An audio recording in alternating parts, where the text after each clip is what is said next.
Hello दोस्तों, आज मैं आपको हिंदी साहित्य के महत्वपूर्ण वन लाइनर क्वेश्चन आंसर बताऊंगी जो एनसीईआरटी की बुक से लिए गए हैं, वो ही बताऊंगी। बहुत इंपॉर्टेंट वीडियो होने वाला है, इसको लास्ट तक देखिए। जो हिंदी साहित्य जीके आती है या ये सभी प्रतियोगी परीक्षाओं के लिए बहुत इम्पोर्टेंट है। जैसे कि कोई भी एग्ज़ाम होता है जिसमें हिंदी से क्वेश्चन आते हैं, उसमें ये प्रश्न पूछे ही जाते हैं। मोस्ट इम्पोर्टेंट है, आपके 4 से 5 क्वेश्चन कहीं नहीं गए इस वीडियो से, ठीक है। और ये वीडियो बहुत इम्पोर्टेंट होने वाली है, तो ये आपके लिए, ठीक है। हिंदी साहित्य के महत्वपूर्ण प्रश्न, ठीक है। मैं एकदम इम्पोर्टेंट ही लेके आई हूँ आपके लिए, ठीक है। प्रश्न नंबर 1, रामचरितमानस के रचयिता कौन है? तो रामचरितमानस के रचयिता है वो है गोस्वामी तुलसीदास है। प्रश्न नंबर 2, सूरसागर के रचयिता कौन है? तो सूरदास है, ठीक है। ये बहुत इम्पोर्टेंट क्वेश्चन है, बहुत इम्पोर्टेंट कि किसी भी एग्ज़ाम के लिए जो हिंदी साहित्य है ना, जो जीके जीएस में भी पूछे जाते ही जाते हैं, ये जीके जीएस में भी पूछ लिए जाते हैं, बहुत इम्पोर्टेंट है ये प्रश्न। प्रश्न नंबर 3, साकेत के लेखक कौन है? जो साकेत के लेखक हैं वो मैथिली शरण गुप्त है। प्रश्न नंबर 4, कामायनी के रचयिता कौन है? जयशंकर प्रसाद हैं, ठीक है। ये बहुत इम्पोर्टेंट है क्वेश्चन, आप देखिए। प्रश्न नंबर 5, गोदान उपन्यास के लेखक कौन है? मुंशी प्रेमचंद्र है। प्रश्न नंबर 6, गबन के लेखक कौन है? मुंशी चंद्र प्रेम है, मुंशी प्रेमचंद्र जी हैं, ठीक है। प्रश्न नंबर 7, मधुशाला के रचयिता कौन है? हरिवंश राय बच्चन, ठीक है।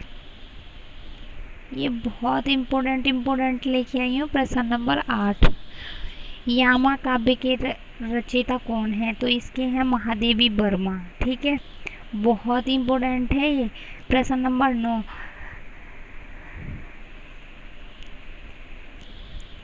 रसमरथी के लेखक कौन है? तो रामधारी सिंह दिनकर हैं, ठीक है। प्रश्न नंबर 10, उर्वशी के रचयिता कौन है? तो रामधारी सिंह दिनकर, ठीक है। प्रश्न नंबर 11, भारत भारतीय के लेखक कौन है? जो भारत भारतीय है इसके लेखक कौन है? तो मैथिली शरण गुप्त है, ठीक है।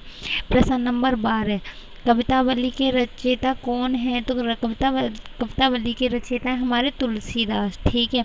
और मैंने पिछली वीडियो में आपको बताया था कि तुलसीदास की कौन कौन सी रचनाएं, कौन कौन सी इनकी क्या है, और मैंने तुलसीदास की, सूरदास की, सबकी बताई थी पिछली वीडियो में। इसमें मैं आपके लिए वन लाइनर लेके आई हूँ, ये बहुत इम्पोर्टेंट है, ठीक है। तो आप इसको देखिए वीडियो को, इसमें से प्रश्न आएंगे ही आएंगे, ऐसा नहीं है कि नहीं आएंगे। जो देखो, जो जीके में भी आते हैं, इसके बहुत इम्पोर्टेंट होने वाली वीडियो। प्रश्न नंबर 13, विनय पत्रिका किसकी रचना है? तो ये तुलसीदास की है। किसकी है? तुलसीदास की। प्रश्न नंबर 14, बीजक किसकी है? बीजक के रचयिता कौन है? तो ये कौन है? कबीरदास है। बीजक किसकी है? कबीरदास की, ठीक है। प्रश्न नंबर 15,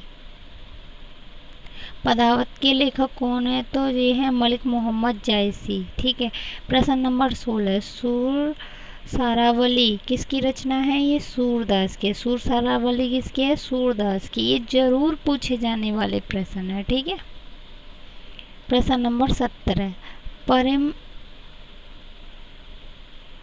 परिमल के रचयिता कौन है? तो सूर्यकांत त्रिपाठी निराला। प्रश्न नंबर 18 का है, झांसी की रानी कविता किसने लिखी थी? सुमित्रा कुमारी चौहान ने। ये हर बार टेट में पूछा गया प्रश्न है, हर बार यूपी टेट में पूछे ही जाते हैं। देखो, ये वाला भी पूछा गया, तो 4 से 5 प्रश्न कहीं नहीं गए आपके साहित्य से, ठीक है। पूछता है वो, किसी में भी पूछ लेगा, ठीक है। आपके पर्यावरण में भी इस तरीके के प्रश्न पूछ लेता है। प्रश्न नंबर 19, पंच परमेश्वर कहानी के लेखक कौन है? तो मुंशी प्रेमचंद्र। प्रश्न नंबर 20, दो बैलों की कथा के लेखक कौन है? मुंशी प्रेमचंद्र, ठीक है। प्रश्न नंबर 21, राष्ट्रीय कवि किसे कहा जाता है? तो मैथिली शरण गुप्त को। तो राष्ट्रीय कवि किसे कहा जाता है? ये हमारा जीके का बहुत इंपॉर्टेंट क्वेश्चन बन जाता है, जो ये हिंदी साहित्य का है। तो जैसे राष्ट्रीय कवि किसे, हिंदी का राष्ट्रीय कवि किसे माना जाता है? तो मैथिली शरण गुप्त को माना जाता है, ठीक है। प्रश्न नंबर 22, आधुनिक हिंदी साहित्य के जनक किसे माना जाता है? तो इसको माना जाता है भारतेंद्र हरिश्चंद्र को। ठीक है। प्रश्न नंबर 23, हिंदी साहित्य के इतिहास के लेखक कौन है? तो आचार्य रामचंद्र शुक्ल हैं। कौन है? आचार्य रामचंद्र शुक्ल हैं। तो पता है इस तरीके से पूछता है एग्ज़ाम में कि जैसे कि हमारे हिंदी साहित्य के इतिहास के लेखक कौन है, तो हम तो ये सोचेंगे कि ये तो हमारे हिंदी का है, तो ये उसमें जीके में कैसे जा सकता है? तो इतिहास तो हिस्ट्री में चला गया ना, तो जीके तो उधर ही चला गया। ठीक है। तो आचार्य रामचंद्र शुक्ल है। प्रश्न नंबर 24, छायावाद के 4 स्तंभ कौन कौन से हैं? तो 4 हैं, तो वो प्रसाद, पंत, निराला, महादेवी वर्मा। ठीक है, ये चारों आते हैं। ठीक है। इसमें प्रश्न नंबर 25, कबीर किस भक्ति धारा के कवि हैं? तो ये वाला बहुत इम्पोर्टेंट प्रश्न है। ये वाला इसे पूछता ही पूछता है, कबीर किस भक्ति धारा के कवि हैं? कबीर पूछ लेगा कुछ भी, तो निर्गुण भक्ति धारा के हैं। जो कबीरदास हैं वो निर्गुण भक्ति धारा के हैं। ठीक है। प्रश्न नंबर 26 का है, भारतेंद्र युग के प्रवर्तक कौन है? तो भारतेंद्र हरिश्चंद्र है। ठीक है। प्रश्न नंबर 27, कमल का सिपाही किसे कहा जाता है? तो मुंशी प्रेमचंद्र को। प्रश्न नंबर 28 का है, राष्ट्र कवि के नाम से कौन प्रसिद्ध है? तो राष्ट्र कवि किसे पूछा जाता है? तो देखो इतिहास पीछे में क्या था, इतिहास के लेखक। ठीक है। तो और यहाँ पे कौन से राष्ट्र कवि? तो ये है मैथिली शरण गुप्त। ठीक है। प्रश्न कैसे भी घुमा के पूछेगा। ठीक है। वीरों का कैसा हो बसंत, ये किसका है, किसकी कविता है? ठीक है। तो ये है सुमित्रा कुमारी चौहान। ये यूपी टेट में पूछा हुआ प्रश्न है। ठीक है। प्रश्न नंबर 30, पुष्प की अभिलाषा कविता के कवि कौन है? मखनलाल चतुर्वेदी। ठीक है।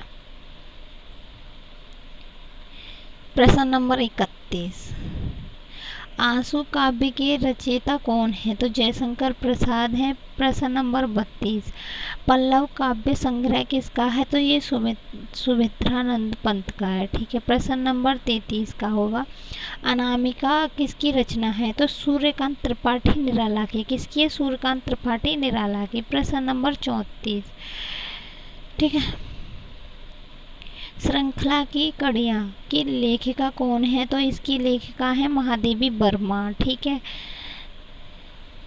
प्रश्न नंबर 35, ठीक है, कुरुक्षेत्र के रचयिता कौन है? तो रामधारी सिंह दिनकर हैं इनके। प्रश्न नंबर 36 का है, संस्कृति के 4 अध्याय किसकी रचना है? इसका उत्तर हो जाएगा रामधारी सिंह दिनकर। क्या हो जाएगा? रामधारी सिंह दिनकर। प्रश्न नंबर 37 का है, मेला आंचल उपन्यास के लेखक कौन है? इसका उत्तर हो जाएगा फणीश्वर नाथ रेणु। ठीक है। प्रश्न नंबर 38 इसका है, परिकथा किसकी रचना है? तो ये भी इन्हीं की है। ठीक है, फणीश्वर नाथ रेणु की। ठीक है। प्रश्न नंबर 39 ये है, आषाढ़ का एक दिन नाटक के लेखक कौन है? तो ये इसका उत्तर हो जाएगा मोहन राकेश। ठीक है। प्रश्न नंबर 40, ठीक है, अंधा युग के रचयिता कौन है? तो धर्मवीर भारती। कौन है? धर्मवीर भारती। प्रश्न नंबर इसका उत्तर हो जाएगा धर्मवीर भारती। प्रश्न नंबर 41, गुनाहों का देवता के लेखक कौन है? तो इसका उत्तर हो जाएगा धर्मवीर भारती। चाहे अंधा युग पूछ ले, इसके भी रचयिता है और इसके लेखक गुनाहों का देवता ये भी धर्मवीर भारती की है। ठीक है। प्रश्न नंबर 42, नदी के दीप उपन्यास किसने लिखा है? तो इसका उत्तर हो जाएगा अज्ञेय। ठीक है, ये पूछा जाता है। प्रश्न नंबर 43, शेखर एक जीवनी के लेखक कौन है? तो ये इसके कौन है? इसके भी अज्ञेय हैं। ठीक है, ये बहुत इम्पोर्टेंट होने वाली वीडियो है आपके लिए। मैं इसमें आपके लिए वन लाइनर क्वेश्चन आंसर लेके आई हूँ। ठीक है। प्रश्न नंबर 43, शेखर एक जीवनी के लेखक कौन है? तो अज्ञेय है। ठीक है। प्रश्न नंबर 44, कब तक पुकारूं उपन्यास के लेखक कौन है? इसका उत्तर हो जाएगा रागे राघव। ठीक है। प्रश्न नंबर 45 का उत्तर प्रश्न होगा, चित्रलेखा के लेखक कौन है? तो इसका उत्तर होगा भगवती चरण वर्मा। ठीक है। प्रश्न नंबर 46 का, त्याग पत्र उपन्यास के लेखक कौन है? तो इसका उत्तर होगा जैनेन्द्र कुमार। ठीक है। प्रश्न नंबर 47, उसने कहा था कहानी के लेखक कौन है? तो इसका उत्तर हो जाएगा चंद्रधर शर्मा गुलेरी। ठीक। प्रश्न नंबर 47, उसने कहा था कहानी के लेखक कौन है? तो इसका उत्तर हो जाएगा चंद्रधर शर्मा गुलेरी। ठीक है। प्रश्न नंबर 48, एक टोकरी भर मिट्टी कहानी के लेखक कौन है? तो इसका उत्तर हो जाएगा माधव राव सप्रे।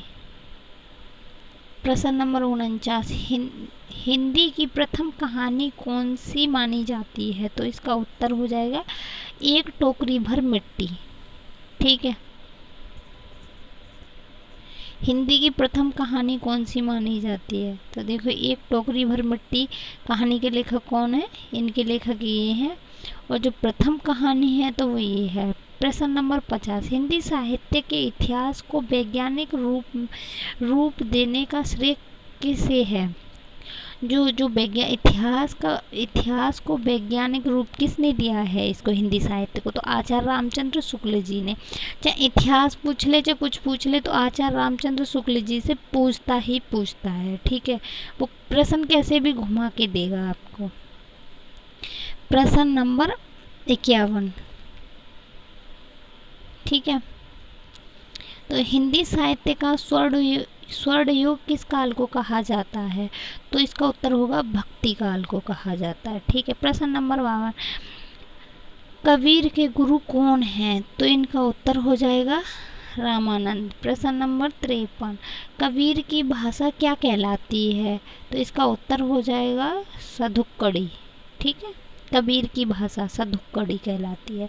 सूरदास किस भक्ति धारा के कवि हैं? तो ये सगुण कृषण भक्ति धारा के हैं। किस क्या है? इसका उत्तर हो जाएगा सगुण कृषण भक्ति धारा। ठीक है। प्रश्न नंबर 55, तुलसीदास किस भक्ति धारा के कवि हैं? तो ये सगुण राम भक्ति धारा के हैं। ठीक है। तो पूछता है जैसे कि सूरदास किसके हैं? तो ये कृष्ण के हैं। तुलसीदास किसके हैं? तो ये राम के हैं। इस तरीके से पूछ लेता है, ये बहुत गहराई से क्वेश्चन पूछता है। ठीक है।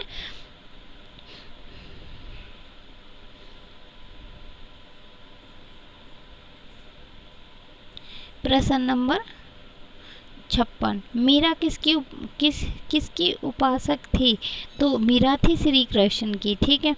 प्रश्न नंबर 57, पदावती किस भाषा में लिखी गई है? तो वो अवधी में लिखी गई है पदावत। ठीक है।